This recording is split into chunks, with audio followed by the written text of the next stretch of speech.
लग्न भाव में मेष राशि हो तथा सप्तम भाव में शुक्र की स्थिति हो तो विवाह कब होगा या विवाह का योग कब बनेगा।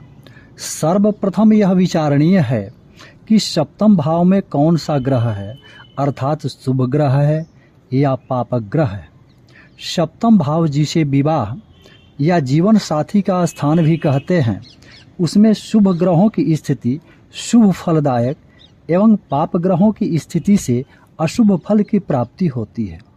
यदि सप्तम भाव पर सप्तमेश की दृष्टि हो या सप्तम भाव में स्वयं सप्तमेश विराजमान हो या इस भाव में शुभ ग्रहों का योग हो तो भाव की वृद्धि होती है। यदि इस भाव में पाप ग्रहों का योग या दृष्टि हो या भाव के स्वामी के शत्रु ग्रह की दृष्टि हो तो भाव की हानि होती है। लग्न स्थान में मेष राशि होने से सप्तम स्थान में तुला राशि होगी जिसके स्वामी शुक्र हैं। तुला शुक्र की मूल त्रिकोण राशि भी है।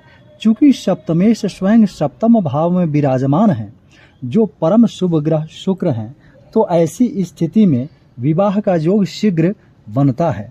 जातक का विवाह 21 से 30 वर्ष की उम्र तक हो जाता है क्योंकि शुक्र स्वयं विवाह के कारक ग्रह हैं। सप्तम में शुक्र की स्थिति से या सप्तम भाव पर शुक्र की दृष्टि से शीघ्र विवाह का योग बनता है तथा विवाह कम उम्र में ही हो जाता है। शीघ्र विवाह की यह स्थिति सप्तम भाव पर गोचर वश शुक्र के आने से भी बनता है।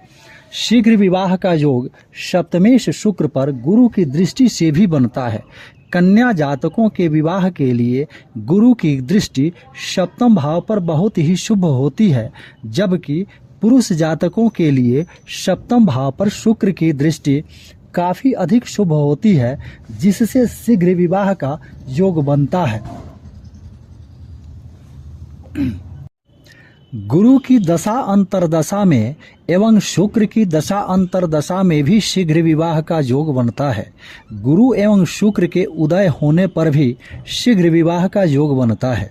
गुरु की स्थिति जब लग्न स्थान, तीसरे स्थान, 9वें स्थान या 11वें स्थान में हो तो जातकों के शीघ्र विवाह का योग बनता है।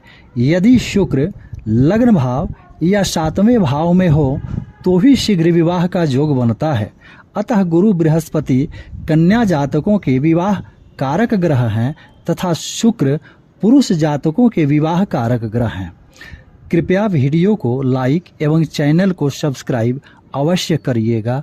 राधे राधे, धन्यवाद।